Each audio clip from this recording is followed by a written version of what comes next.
lived in a Wordsworth Academy in Pennsylvania. So I thought it would be interesting to talk about Wordsworth Academy. So their mission is to provide education, behavioral health, and child welfare services to children and youth who are experiencing emotional, behavioral, and academic challenges. It's a center for troubled youth and also a residential treatment center. Sorry for the background noise. Though its history is dark and violent, Wordsworth was originally founded in 1952, but served as a school for children with reading disabilities. By 2013, it gained city contracts, which allowed it to provide more services, more education, foster care, and social services for at-risk youth with issues of neglect, abuse, and delinquency. They gained $55 million annually in public funding. It is noted that inspectors from the State Department of Human Services actually cited the facility for failing to ensure proper training was required of its workers regarding management and care of youth.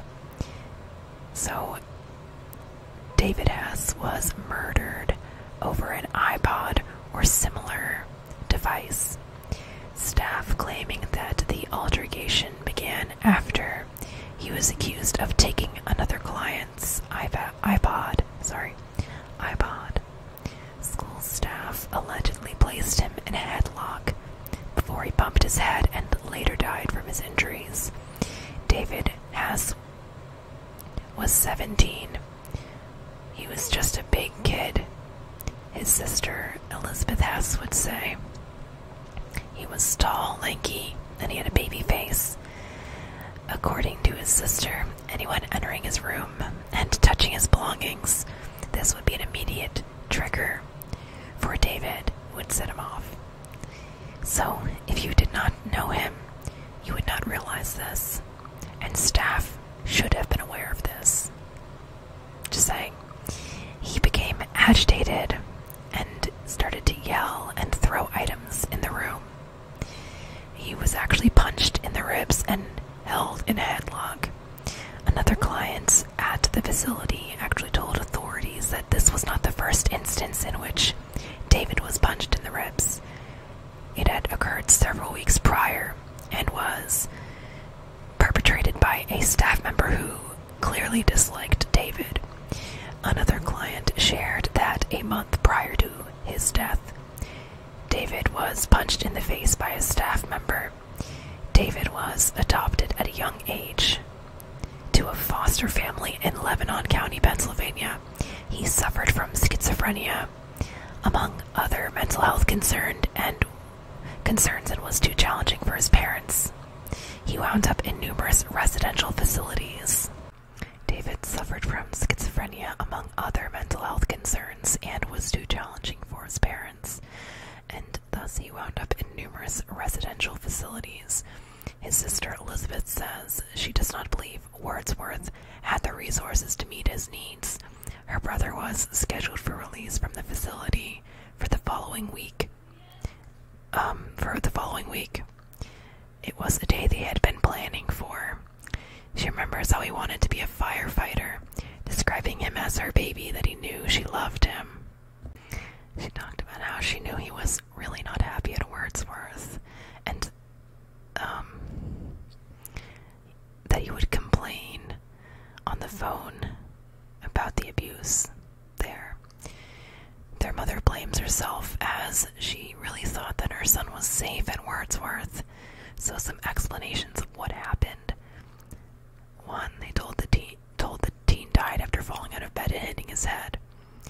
Two, Wordsworth then told them he hit his head amid a fight with employees and died from sustained injury. Three, the medical examiner's conclusions said otherwise, saying that the cause of death was due to a lack of oxygen, and David's death was ruled a homicide. According to his sister Elizabeth, everyone should have been arrested that night, there was a murder. I also wanted to mention that at this facility, there have been 49 sex crimes reported, though others actually went unreported. And this includes 12 counts of rape and 23 counts of sexual abuse. Police records show reports of 12 rapes, 2 cases of involuntary, deviant sexual intercourse, 7 reports of indecent exposure, 4 cases of corruption of the morals of a minor, and 1 case of child endangerment. In addition, police were contacted to investigate 23 reports of sexual abuse and 6 reports of physical abuse against children. Interviews, court records, state inspection reports, and police records have revealed a slew of injuries to children, ranging from broken bones to assaults to cases to suffocation, as was the case with David. Along the way, lawyers, licensing inspectors, and others have found the conditions there to be appalling. And in the past, people had tried to sound the alarm and had issues with that. It didn't do anything. Despite all the records of these incidents and the calls to police that trail back to this facility, the state continued to renew their licensure, and youth continued to reside at this facility, to come here from throughout the U.S. They were being sent to be taken care of at this facility, trusting children to this treatment center. Police were called to the facility more than 800 times over a period of 10 years. This could be attributed to minor incidents, tripped fire alarms, and worse things such as rape and sexual assault. Authorities came to investigate more than 12 reports of sexual and physical abuse towards the children. According to attorney Stephen Marino, the training and the lack of training of the people assigned to oversee these children is what struck me as outrageous. This attorney was who represented the Hess family when they filed their lawsuit against Wordsworth. David's death was a tragedy born out of outrageous, gross incompetence. He also says there are rules that protect against that. The juvenile justice centers are supposed to be governed by rules and procedures presented in the Pennsylvania Code. It's just a complete tragedy, and it is. He died a child, says his sister. A child in a facility designed to help him, and it didn't help him, it killed him. I also have some details about the sex crimes related to this facility as well, which horrified me, and it makes me so sad to think that children and youth have been exploited before like this. I mean, of course it probably happens other places as well, but I don't know, for some reason this hit me pretty hard. So, the facility opened in 2006, and for example, a year later, an employee by the name of Norman Thompson, then 26, entered the room of a 16-year-old at 4 a.m. and reportedly touched her genitals and forced her to touch his penis. He went on to plead no contest for indecent exposure and corruption of a minor.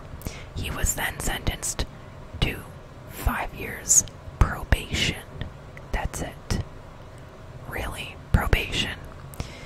However, in another case, a 13-year-old girl spoke with authorities saying that an employee went into her room at night and raped her. After disclosing this to her social worker, she was taken to the hospital and police were notified.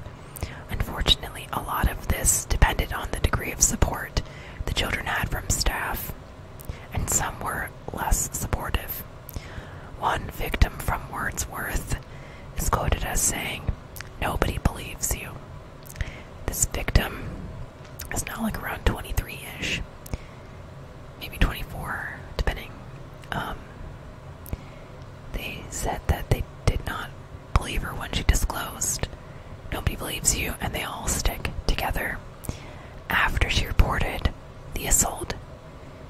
that she was moved to what Wordsworth would call the safe room, and she never saw her attacker again.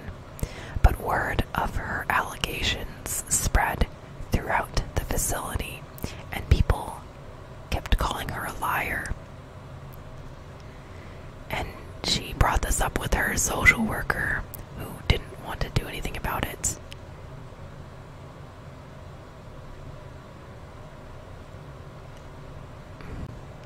Sorry, my mistake. She went to her social worker and decided she didn't want to pursue it anymore, and started saying that he didn't force her because she felt pressured into doing that, into not pursuing justice for her assault, for the assaults perpetrated by this man. She describes Wordsworth as a violent facility with fighting amongst clients and staff members.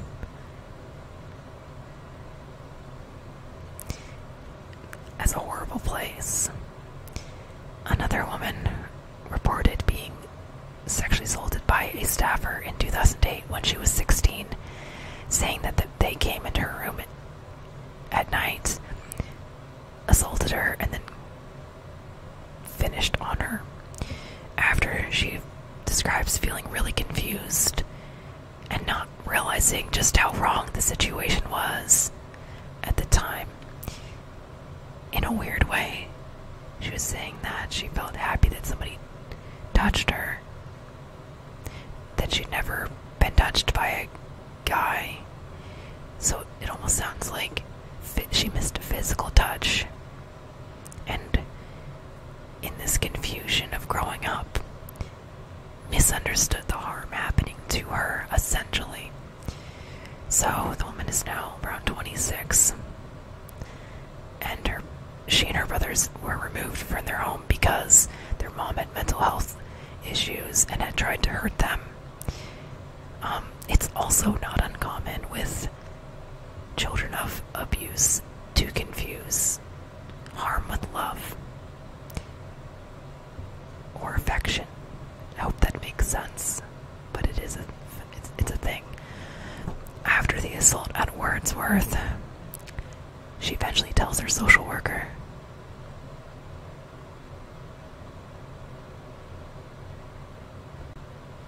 So she ends up having it reported by her social worker, who tells her that's wrong.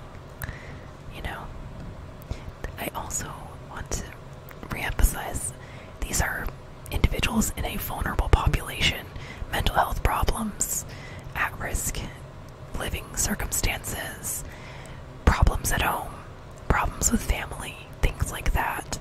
So they're really vulnerable, and it's just really heartbreaking. Alright, so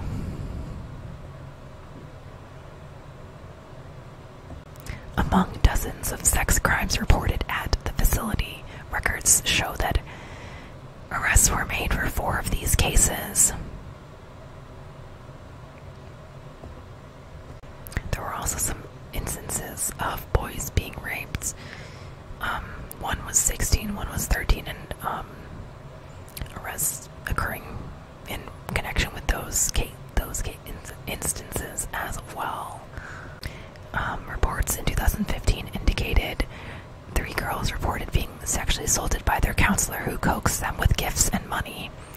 Despite all the rumors about the incidents, investigation of the 3 assaults were delayed for weeks.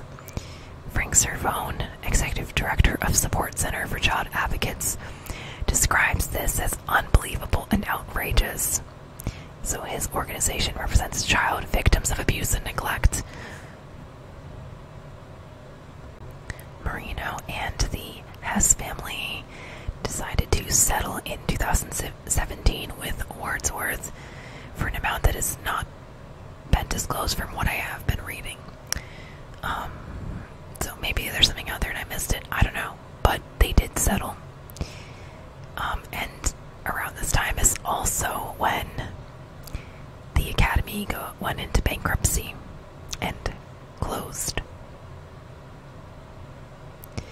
The non-profit organization Public Health Management Corporation took what remained of Wordsworth in 2018 and continues to operate facilities in Philadelphia. However, they do not operate a residential care facility like the one in which David Hess died in. So, I hope that you found this interesting. I know it's very sad and relatively short video, but thank you so much for watching. Like and subscribe if you want to listen to similar content. I look forward to seeing you in my next video. Sweet dreams.